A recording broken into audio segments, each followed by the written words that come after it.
मेघमाଳରେ शीघ्र आसुथिबा आंभमानंक प्रभु जीशुख्रीष्टଙ୍କ अति पवित्र और बहुमूल्य नाम आपण समस्त को आउ गोटे नूतन प्रसंगे पुनर्बार मु स्वागत करे। प्रतिदिन परमेश्वर ताहांको वाक्य द्वारा आंभमानंकु कथा होउछंती नुआ नुआ प्रसंग माध्यम आंभमानंकु शिक्षा देवा सहित ताहांकर से गौरवमय आगमन निमंते आंभमानंकु से प्रस्तुत करुछंती। सेतिपाई परमेश्वरंकु मु हृदय सहित धन्यवाद दिए। प्रिय प्रभु लोक मैंने सबुदिन भली आज परमेश्वर वाक्य आम आउ गोटे प्रसंग में अल्प समय कथबार्ता हेबा।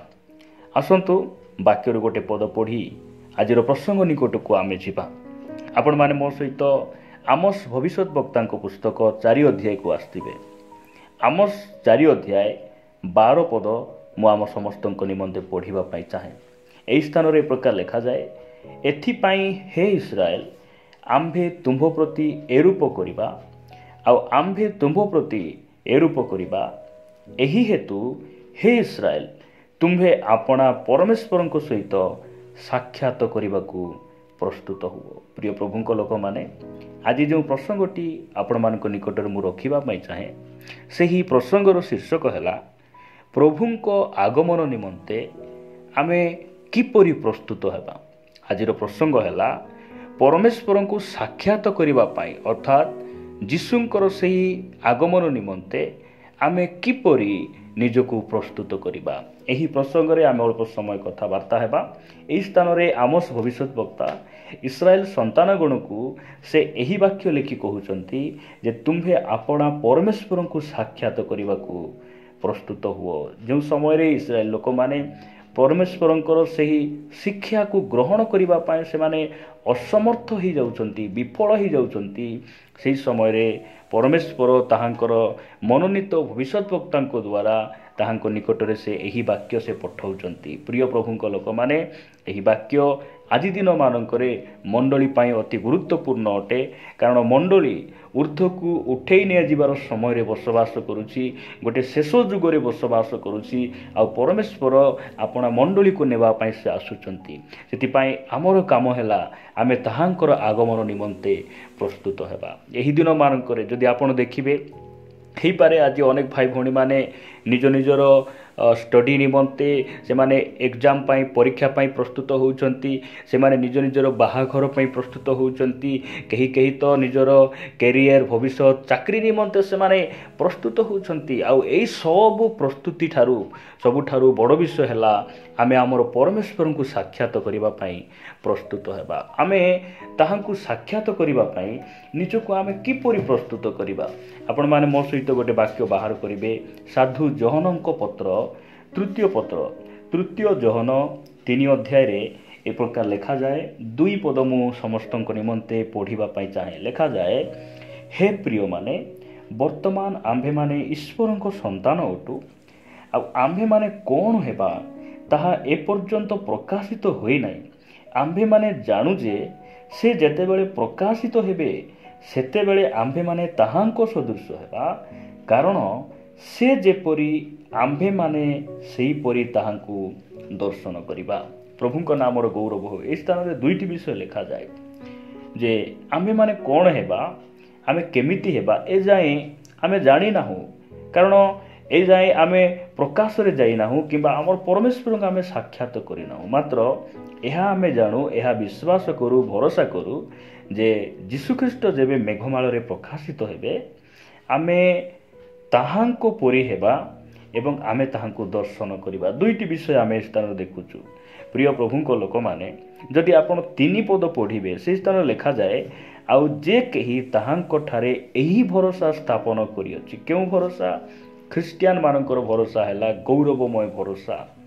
ख्रिस्टियान मानकर भरोसा हैला आपणा प्रभु को से माने मेघमाल रे साक्षात करिवे। सेतिपई लेखा गला जे आउ जे केही ताहांको ठारे एही भरोसा स्थापन करियछि, एही विश्वास रखियछि, से जेपरि पवित्र अटंती से सही परी आपणा को पवित्र करे। प्रिय प्रभुंको लोक माने प्रभु आमान को अनुग्रह करंतु, दया करंतु जे आमे ताहांकर आगमन को छिबा।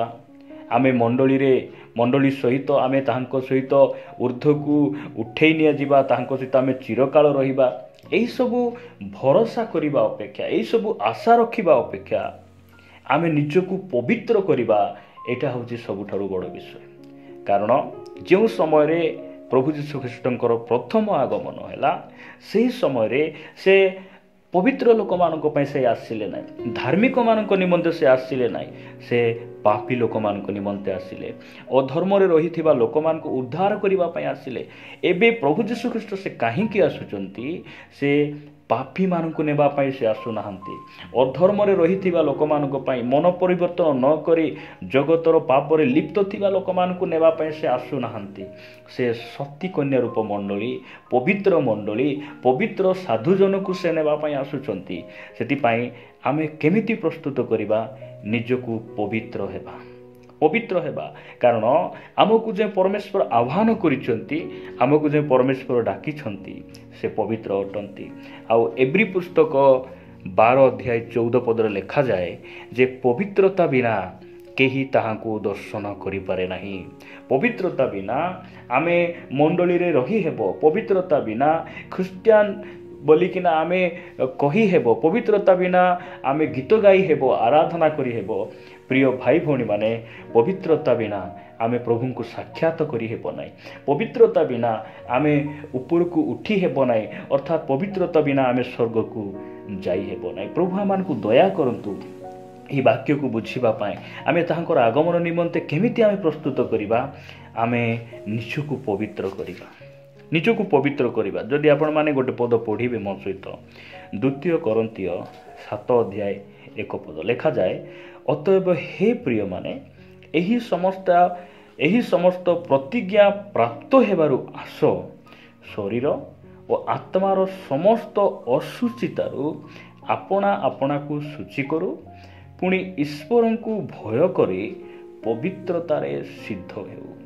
ଆମେ କ'ଣ ହେବା? ଆମେ ପବିତ୍ର ହେବା। କେଉଁ କେଉଁ କ୍ଷେତ୍ରରେ ପବିତ୍ର ହେବା? ଆମେ ଆମର ଶରୀରରେ ଆଉ ଆତ୍ମାରେ ଆମକୁ କ'ଣ ହେବାର ଅଛି? ପବିତ୍ର ହେବାର ଅଛି। ସେଥିପାଇଁ ସାଧୁ ପାଉଲ 1 କରିନ୍ଥୀୟ 6 ଅଧ୍ୟାୟରେ ସେ ଲେଖିଲେ ଯେ ଆମ୍ଭେମାନେ ନିଜେ ନିଜର ନହୁଁ, ଆମେ ବିଶେଷ ମୂଲ୍ୟରେ ଆମେ କିଣା ଯାଇଛୁ। ଆଉ ଆମ ଶରୀରରେ ଆମେ ପ୍ରଭୁଙ୍କର ମହିମାକୁ ପ୍ରକାଶ କରିବା, ମହିମାକୁ ପ୍ରକାଶ କରିବା।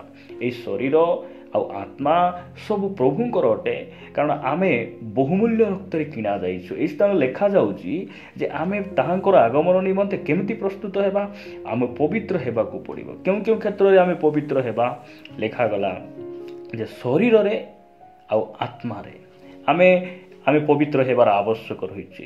ଆଜି ଅନେକ ଭାଇ ଭଉଣୀମାନେ ସେମାନେ ପବିତ୍ର ହେବା ପାଇଁ ଅନେକ ଚେଷ୍ଟା କରୁଛନ୍ତି, କାରଣ ସେମାନେ ପବିତ୍ର ହୋଇପାରୁନାହାନ୍ତି। ଆମେ କେହି ମଧ୍ୟ ପବିତ୍ର ନାହୁଁ, କେହି ମଧ୍ୟ ସିଦ୍ଧ ନାହୁଁ। ପରମେଶ୍ୱର ଆମକୁ ପବିତ୍ର କରନ୍ତି, କାରଣ ସେ କେବଳ ପବିତ୍ର ପରମେଶ୍ୱର ତାହା ନୁହେଁ, ସେ ପବିତ୍ରକାରୀ ପରମେଶ୍ୱର ଅଟନ୍ତି। ସେ ଆମକୁ ପବିତ୍ର କରନ୍ତି କେତେବେଳେ? ଆମେ ଯେତେବେଳେ ତାହାଙ୍କୁ ଭୟ କରିବା। ଏ ସ୍ଥାନ ଲେଖାଯାଏ ଆମେ କେତେବେଳେ ପବିତ୍ର ଆଉ ସିଦ୍ଧ ହୋଇପାରିବା? ଏ ସ୍ଥାନ ଲେଖାଗଲା ଶେଷ ଅଂଶରେ, ପୁଣି ଈଶ୍ୱରଙ୍କୁ ଭୟ କରି ପବିତ୍ରତାରେ ସିଦ୍ଧ ହେଉ। ଆଜି ଅନେକ ଭାଇ ଭଉଣୀମାନେ ସେମାନେ ପାପରୁ ବାହାରି ଆସିପାରୁନାହାନ୍ତି, କାରଣ ସେମାନେ ଯୀଶୁଖ୍ରୀଷ୍ଟଙ୍କୁ ବିଶ୍ୱାସ କରନ୍ତି ନାହିଁ, ପରମେଶ୍ୱରଙ୍କୁ ସେମାନେ ଭୟ କରନ୍ତି ନାହିଁ। ପ୍ରିୟ ପ୍ରଭୁଙ୍କ ଲୋକମାନେ, ଆସୁ ଆମେ ତାଙ୍କୁ ଭୟ କରି ଆମେ ପବିତ୍ରତା ଆଡ଼କୁ ଯିବା ଆଉ ସିଦ୍ଧ ହେବା। ଏହା ପରମେଶ୍ୱର ଆମଠାରୁ ଚାହାନ୍ତି ଆଉ ସେ ଇଚ୍ଛା କରନ୍ତି। ସେଥିପାଇଁ ପ୍ରିୟ ପ୍ରଭୁଙ୍କ ଲୋକମାନେ, ଆମେ କ'ଣ କରିବା ଆବଶ୍ୟକ ରହିଛି? ଆମେ ନିଜକୁ ପବିତ୍ର କରି ତାହାଙ୍କ ଆଗମନ ନିମନ୍ତେ ନିଜକୁ ପ୍ରସ୍ତୁତ କରିବା। ଶେଷରେ ଗୋଟେ ବାକ୍ୟ ପଢ଼ି ମୁଁ ସମାପ୍ତ କରିବା ପାଇଁ ଚାହେଁ।